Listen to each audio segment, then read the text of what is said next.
በስመ አብ ወወልድ ወመንፈስ ቅዱስ አሐዱ አምላክ አሜን። ምስ ሰባት ንከይረዳዳእ ዝገብር ርኩስ መንፈስ ኣይንሰብ። ኣብ ኩሉ ኩርናዓት ዓለም ትርከቡ ተኸታተልቲ መንፈሳዊ ዩቲብ ቻናል ዮዳሄ ሚድያ ከመይ ቀኒኹም? ኣብ ዘለኹምዎ ናይ ጎይታናን መድሓኒትናን ኢየሱስ ክርስቶስ ሰላም ምስ ኩለኹም ይኹን። ኣብ ዝሓለፈ መደብና ናይ ኣጋንንቲ ስራሕ ኣይንሰብ ተባሂሉ ዝፍለጥ ደቂ ኣንስትዮን ደቂ ተባዕትዮን ሓዳር ንከይገብሩ ካብ ሞታት ንላዕሊ ካብ ህልዋት ንታሕቲ ገይሩ ብኸመይ ህይወት ከም ዝበላሹ ርኢና ነርና። ኣብዚ ናይ ሎሚ መደብና ምስ ሰብ ዘየሰማምዕ ሰብ ምስ ሰብ ዘባእስ ኣብ መወዳእታ ህይወትና ከንቱ ንክገብር ዝፅዕር ዓይንሰብ ክንርኢ ኢና። ናይ ቅዱሳን ኣቦታት ኣምላኽ ባዕሉ ምስጢሩን ጥበቡን ይግለፀልና። ሰናይ ምክትታል። ብንስሓ ወትሩ ዘይትነብር ነፍሲ ጸሎት ዘይትገብር ቅዱስ ቁርባን መለኮታዊ ሓይሊ ዘይትቕበል ብጾሙን ብስግደትን ዘይትነብር ነፍሲ ኣጋንንቲ ኩሉ ግዜ ስልጣን ከም ዘለዎም ክንፈልጥ ኣለና። ኣጋንንቲ ፈጺሞም ነቲ ናይ ተንኮል ውዲታቶም ንምፍጻም ኣይደኽሙን እዮም። ንሕና ድማ ብኣንጻሩ ሰሙን ጸሊና ወርሒ ጸሎት ነቋርጽ ሰባት ኢና። ጸሎትና ብናይ ስጋዊ ስራሕ ምኽንያት እግዚኣብሔር ዘይፈልጦ ወይ ድማ ዘይሪኦ ነገር የለን። እግዚኣብሔር ኣምላኽ ዝፈልጥ ግን ምስ እንጽሊ ኣብ ግዜ ሽግርና ኮነ ኣብ ግዜ ረሃዋና ኩሉ ግዜ ናብኡ ምስ እንልምን እዩ። እዙይ ምስ ዘይንገብር ናይ ኣጋንንቲ መሰናኽላትን ፈተናታትን ኣብ ህይወትና እንተበዝሑና ብዙሕ ዘገርም ነገር ኣይኮነን። ኣጋንንቲ ንዓና ንምስቃይ ህይወትና ንምብልሻው ኩሉ ዓይነት ናይ እኩይ ተንኮሎም ሎሚ በኣና ኣይኮነን ጀሚሮም ብኣዳምን ሔዋንን ናይ መጀመርታ ናይ እግዚኣብሔር ፍጡራት። ስለዚ እዚ ካብ ጥንቲ ብኽፍኣት ዝተመልአ ጸላኢና ንምቅላስ እቲ ናቱ ዓይነት ፈተናን ተንኮልን ሜላታትን ንምፍላጥ እዚ መነቓቕሒ ደወል ብትኹረት ንከታተል ይግባአና። ናይ ተንኮሉ ሜላታት ምስ ፈለጥና ኣብ ህይወትና ዝመጽእ መሰረታዊ ዝኾነ ሽግር ክንፈትሕ ቀሊል ይኾነልና። ወትሩ ብዛዕባ ኣጋንንቲ ፈተናታቶም ክንዛረብ ከለና ገድሎም ወይ ድማ ታሪኾም ዘይኮነ ተንኮሎም ክፍኣቶም ክንፈልጥ ስለ ዘለና እዩ። ዓይኒ ሰብ ካብቲ ክፉእ ስርሑ ሰብ ምስ ሰብ ከይረዳዳእ ከይሰማማዕ ኣብ ህይወቱ ዕግርግር ብምእታው ፍጻሜኡ ኣብ መወዳእታ ብጭንቀት ምስ ገዛእ ርእሱ ከም ዝበኣስን ከም ዝትክዝን ይገብሮ። ብፍላይ ከዓ ምስ ስድራ ቤትና ምስ ኣዕርኽትና ኣብ ሓዳርና ኣብ ስራሕና ኣብ ትምህርትና ብምኽንያት ኮነ ብዘይ ምኽንያት ከም ዘይንረዳዳእ ይገብረና። እንተዘይተረዳዲእና ክንሰማማዕ ኣይንኽእልን ኢና። እንተዘይተሰማሚዕና ድማ ብሓባር ክንነብር ኣይንኽእልን ኢና። ነዚ ዕላማ ንምፍጻም እዚ ርኩስ መንፈስ ኣብ ውሽጥና ተሓቢኡ ምስ ኣብ ከባቢና ዝርከቡ ከማና ሰባት ጥራሕ ዘይኮነ ምስ ገዛእ ነፍስና ክንረዳዳእ ከም ዘይንኽእል ይገብረና።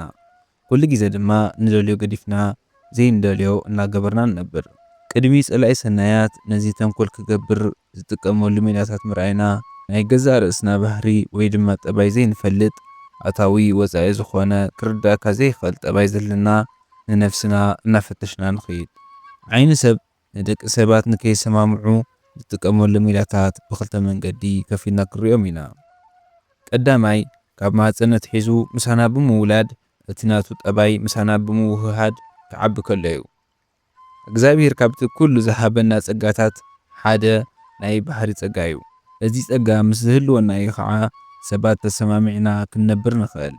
ካብ ንእስነትና ኣትሒዙ ዘዕበየና ዓይኒ ሰብ ግን ምእንታን ናይ መጻኢ መደባቱ ክጥዕሞ ገና ካብ ንእስነትና ነቲ ዘይተበረዘ ጠባይና ብጠባዩ ኣዋሃሂዱ ይዕብየና። በዚ ድማ ዘይንሰማማዕ ህልኸኛታት፣ ተጻረፍቲ፣ ተዳፈርቲ፣ ሓረቓትን ካልእን እዚኦም ጠባያት ሒዝና ኣብ ንዓብየሉ ግዜ ምስ ሰባት ፈጺምና ክንረዳዳእ ኣይንኽእልን ኢና። ክሳብ ጠባይና ክንፈልጦ ዘይንኽእለሉ ደረጃ እውን ንበጽሕ።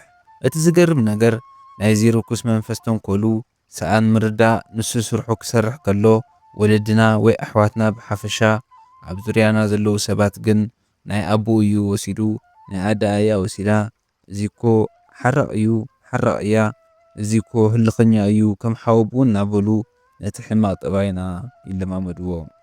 እቲ ካልኣይ ሜላ ድሕሪ ግዜ ባዕልና ነምጽኦ ጠባያት እዩ። ሃንደበት ጠባይና ይቀያየር ከይተረዳእና ቁጣዓትን ሓረቓትን ኣነ ዝበልክዎ ጥራይ ይኹን ድማ ምባል ንጅመር። እዚ ሕማቕ ጠባይ እንድሕር ደኣ ዝተውዒልናሉ ናባና ዝመፁ ጽቡቓት ነገራት ወይ እውን ኣጋጣሚታት የስኡንና። ዓይን ሰብ ኣብ ውሽጥና ኮፍ ብምባል ብናይ ቁጣዓ መንፈስ ኣብ ማሕበራዊ ርክብ ዘለና ህይወት የበላሽወልና። ሰባት ዝተዛረቡና ዝኾነ ዘረባ ብምግምጣል ሕማቕ ትርጉም ከም እንሓስብ ይገብረና እሞ ንክበኣስ ይደፋፍአና። ነዚ ድማ እንተስተውዒልና ገለገለ ሰባት ዝተዛረብናዮ ዘረባ ኣብ ሓሳብናን ኣብ ልብናን ዘይጸንሕ ብሕማቕ እናገምጠሉ ዘባእሱና። እዚ ግን ስራሒኡ መን ምዃኑ ካብ ሎሚ ንፍለጦ። ርኩስ መንፈስ ዓይን ሰብ ኣብ መንጎ ሕፁያት ዝገብሮ ተንኮል እውን ኣሎ። እዚ ድማ ካብ ክልቲኦም ኣብ ሓደ ብምሕዳር ብቓላት ብዘረባ ብድሌት ከም ዘይሰማምዑ ይገብሮም። ድሕሪ ግዜ መበገሲኦም ብዘይፈልጥዎ ባእሲ ንክፈላለዩ ይገድዶም። እቲ ዝጥቀመሉ ሜላ ኣቐዲሙ ጠባያቶም ክፀናንዑ ጥዑም ዝኾነ ናይ ፍቕሪ ግዜያት ከም ዘሕልፉ ይገብሮም እሞ ጽቡቕ ገይሮም ጠባያቶም ዝተፀናንዑ ባዕሉ ዝጠጅኦ ጉድለት ብምፍጣር ከም ዘስተብህሉ ይገብሮም። እዚ ድማ ሓደ ኣብ ርእሲ ሓደ ጠባዩ ይቕይር ዘይንቡር ባህሪ እውን የርኢ ብጋህዲ ከስተብህል ይጅመር። ድሕሪ ዝኹሉ ስርሒት እምበር ምብኣስ ምስልቻው መርሕሓቕ ይመጽእ።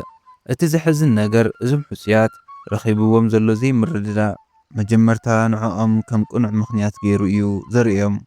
ፍጹም ከም ዘይዕረቑ እውን ይገብሮም።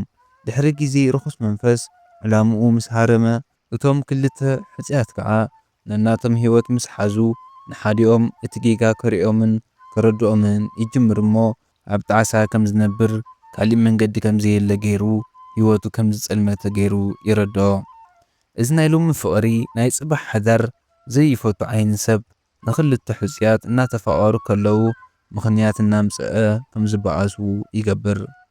ዓይን ሰብ እዚ ዓይነት ጠባይ ወይ ድማ ሜላታት ኣብ ሰብ ሓዳር እውን ይጥቀመሎም እዩ። ሰበይቲ ንሰብኣያ ገለ ነገር ምስ እትዛረቦ በቲ ንሳ ዝሓሰበቶ ሰናይ ዘይኮነ በቲ ኣብ ውሽጢ ዘሎ ዓይን ሰብ ዝረድኦ ገምጢሉ ካልእ ሓሳብ ከም ዝሓስብ ይገብሮ። እዚ ድማ ናብ ዘይተደለየ ረበሻን ምርድዳእን የእትዎም።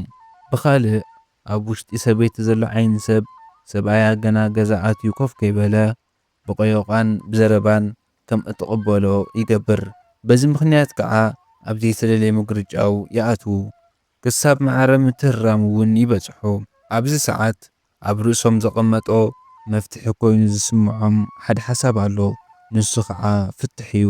እቲ ናይ ሓደ ምዕራፍ ተንኮሉ ኣብ ምዝዛም ዝበጽሐ ርኩስ መንፈስ ንኽፋትሑ ንኽልቲኦም ወገናት ኣጆኹም እናበለ የተባብዖም። እቲ ናይ ሓደ ምዕራፍ ተንኮሉ ኣብ ምዝዛም ዝበጽሐ ርኩስ መንፈስ ንኽፋትሑ ንኽልቲኦም ወገናት ኣጆኹም እናበለ የበረታትዖም። ናይ እግዚኣብሔር ቤተሰብ ዓይን ሰብ ኣብ መንጎ ሓዳርና እናኣተወ ከበኣሰናን ክፈላለየናን ከሎ እንታይ ጥቕሚ ከም ዝረክብ 10 ነጥብታት ንመልከት። ቀዳማይ እቲ ብእግዚኣብሔር ኣምላኽ ዝተዋሃበና ናይ ሓዳር ተክሊል ከም እንስእን ይገብረና። ካልኣይ ብቅዱስ ቁርባን እንተደኣ ተመርዒና ቅዱስ ቁርባንና ከም ዝፈርስ ይገብሮ። ሳልሳይ ደቅና ብስነ ስርዓት ምእንታን ከይንዕቢ ፋሕ ከም ዝብሉ ይገብር። ራብዓይ ቤተሰብ ምስ ቤተሰብ ብምብኣስ ናብ ዓሌትነት ይመርሐና። ሓምሻይ ሓዳርና ኣፍሪሱ ኣብ መንፈሳዊ ህይወትና ከም እንደክም ይገብረና። ሻድሻይ ውልቃዊ ህይወትና ይበላሹ። ሻብዓይ ካልኣይ ሓዳር ከም እንኣቱ ገይሩ ካብቲ ሰለማዊ ኣክሊል የፍርሰልና። ሸምናይ ንዘለኣለም ሓዳር ዝበሃል ጸኒዕኻ ከም እትነብር ይገብረካ። ራሽዓይ ተስፋ ቆሪጹ ኣብ ናይ መስተን ምንዝርናን ዓለም ከም እትኣቱ ይገብረካ። ዓስራይ ናይ መወዳእታን ናትናን ናይ ደቅናን ሓጎስ ብምርሓቕ ሕማቕ ናብራ ጣዕሳ ዝመልኦ ህይወት ከም እንሕልፍ ይገብረና። እዚ ኩሉ ናይ ህይወት ዕንቅፋት ዘጋጥመና ካብዚ ምስምማዕ ዝመጽእ እዩ። ከም ተቐዲምና ኣብ ምእተዊ ዝገለጽናዮ በቲ ሕማቕ ባህርያትና ናይ ምርድዳእ ጥባይና ኣድኪሙ ወይጸንሕ እሞ ኣብ ግዜ ምርድዳእ ኣሽንኳይዶ ሽማግለ ዋላ ካህናት እንተለመኑ እቲ ጣዕሳ ወይ ድሌት ናብ ዕርቂ ዝመጽእ ሓዳር ምስ ፈረሰ ቆልዑ ፋሕፋሕ ምስ በሉ እዩ። ሓደ ታሪክ ኣለኩም። ሓደ ግዜ ምስ በዓልቲ ቃል ኪዳኖም ተባኢሶም ሰላም ዝሰኣኑ ካህን ጎረቤት ተኣኪቦም ምስ ኣተዓረቕዎም ሰሙን ከይጸንሑ ተባእሱ። እቲ ባእሶም እውን ካብ መዓልቲ ናብ መዓልቲ እናገደደ ሽማግለታት ንክዓርቅዎም ክሳብ ዘጸግመሎም ኮነ። ኣብዚ ግዜ እዚ እቶም ካህን ሽማግለታት ክዓርቅዎም ምስ መጹ እቶም ሽማግለታት ከም ዝክብሉ መለሱ። ኣቦታተይ በዚ ሽምግልና ብዙሕ ኣይትድከሙ፣ ንስኹም ኣተዓሪቅኩምና ኣብ ዝኸድኩምዎ ግዜ እቲ ሰይጣን መጺኡ ኣብ እዝና እዩ ሕሹኽ ዝብላ እሞ ካብ ሎሚ ጀሚረ ንሰበይተይ ዘይኮነ ነቲ ክፉእ ዝኾነ ጸላኢ ተዓጊሰዮ ክነብር እየ እምበር ካልእ እንታይ ክገብር ኢሎም መለሱ ይበሃል። ናይ እግዚኣብሔር ቤተሰብ እዞም ካህን እንተወሓደ ጸገሞም እንታይ ከም ዝኾነ ፈሊጦም ኣለዉ። እግዚኣብሔር ክሳብ ሓደ መፍትሒ ዘምጽኣሎም ምዕጋስ ጥራይ ንሱ ሓደ መፍትሒ እዩ።